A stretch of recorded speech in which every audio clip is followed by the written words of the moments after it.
महाभारत हिंदुओं का नहीं, समस्त मानव जाति का ग्रंथ है। इससे प्रत्येक मानव को अच्छी शिक्षा और मार्ग मिल सकता है। बात उस समय की है जब 5 पांडवों का वनवास हो गया था।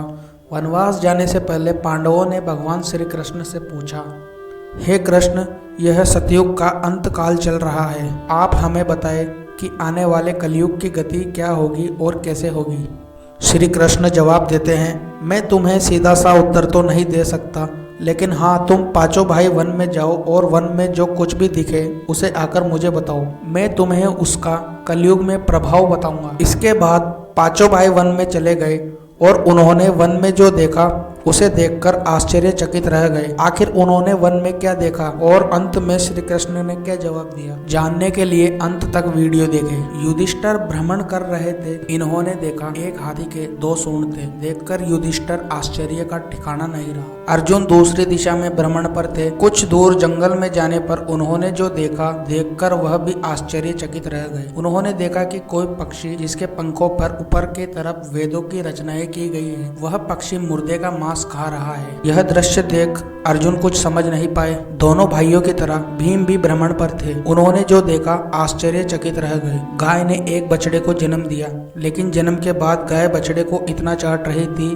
कि उसका बछड़ा लहूलुहान हो गया। सहदेव भी भ्रमण पर थे। उन्होंने चौथा आश्चर्य देखा। उन्होंने देखा कि 6-7 कुएं हैं, पर बीच वाले कुएं को छोड़कर सभी कुएं में पानी है। बीच का कुआं काफी गहरा होते हुए भी उसमें पानी नहीं है। यह आश्चर्य हुआ, ऐसा कैसे हो सकता है। नकुल भी भ्रमण पर थे। उन्होंने भी एक आश्चर्यजनक घटना देखी। एक पहाड़ के ऊपर एक बड़ी चट्टान नीचे लुढ़कते हुए आ रही थी। वह वृक्षों से टकराकर नीचे बढ़ रही थी। विशाल वृक्ष भी उसे रोक नहीं पाए। वह चट्टान काफी चट्टानों से टकराई, फिर भी वह इसे रोक नहीं पाई। आखिर में वह एक छोटे से पौधे के पास आकर स्थिर हो गई। इसके बाद 5 भाई शाम को भगवान श्री कृष्ण को अपने अनुभव सुनाए। पहले युधिष्ठिर ने सुनाया, मैंने तो पहली बार 2 सूंड वाला हाथी देखा। वह मेरे लिए तो बहुत ही आश्चर्यजनक था। भगवान श्री कृष्ण कहते हैं, धर्मराज, अब तुम कालिकाल की सुनो। कलयुग में ऐसे लोगों का राज होगा जो दोनों ओर से शोषण करेंगे, बोलेंगे कुछ और करेंगे कुछ, मन में कुछ और होगा और कर्म में कुछ और होगा। ऐसे ही लोग कलयुग में राज करेंगे। तुम कलयुग आने से पहले राज कर लो। युधिष्ठिर के बाद अर्जुन ने कहा, मैंने जो देखा वह तो कहीं ज्यादा आश्चर्यजनक था। मैंने देखा एक पक्षी के पंखों पर वेदों की रचनाएं हैं, पर वह पक्षी मुर्दे का मांस खा रहा है। श्री कृष्ण कहते हैं, कलयुग में ऐसे लोग रहेंगे जो बड़े ज्ञानी कहलाएंगे, विज्ञान की चर्चा करेंगे, लेकिन उनका आचरण राक्षसी होगा। वह बड़े पंडित और विद्वान कहलाएंगे, किंतु यह देखते रहेंगे कौन सा मनुष्य कब मरे और हमारे नाम पर संपत्ति कर जाए। अर्जुन के बाद भीम ने अपना अनुभव सुनाया। कहा कि गाय बछड़े को चाटती है कि लहूलुहान हो जाए।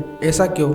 श्री कृष्ण बोले, कलयुग का मनुष्य शिशुपाल हो जाएगा। कलयुग में माओ की ममता इतनी बढ़ जाएगी, बच्चों को अपने विकास का अवसर ही नहीं मिलेगा। मोह माया में ही घर बर्बाद हो जाएगा। किसी का बेटा घर छोड़कर साधु बनेगा तो हजारों व्यक्ति दर्शन करेंगे। यदि अपने बेटे ने साधु बनना चाहा तो रोएंगे कि मेरे बेटे का क्या होगा। इतनी ज्यादा ममता होगी, उसे मोह माया और ममता में ही बांध कर रखेगी। उसका जीवन वही खत्म हो जाएगा। वास्तव में तुम्हारे लड़के तुम्हारे नहीं है, वह तो बहुओं के अमानत है। लड़कियां जमाई की अमानत है। तुम्हारी आत्मा परमात्मा की अमानत है। भीम के बाद सहदेव ने पूछा, हे कृष्ण, मैंने 5-6 कुओं के बीच में एक कुआं खाली देखा, जबकि ऐसा तो संभव ही नहीं है। भगवान श्री कृष्ण ने जवाब दिया, कलयुग में लड़की के विवाह और छोटे बड़े उत्सवों में लाखों रुपए खर्च होंगे, परंतु पड़ोस में यदि कोई भूखा प्यासा मर रहा हो तो उसे नहीं देखेंगे, उसका पेट भरा है या नहीं। इनका अपना ही सगा भूख से मर जाएगा, उसे देखते रहेंगे और दूसरी ओर मौज मदिरा मांस और जश्न में पैसे उड़ाएंगे। कहने का तात्पर्य यह है कि कलयुग में अन्न भंडार होंगे, लेकिन लोग भूख से मरेंगे। सामने बंगले में ऐशो आराम होंगे, लेकिन पास झोपड़ी में व्यक्ति भूख से मर जाएगा।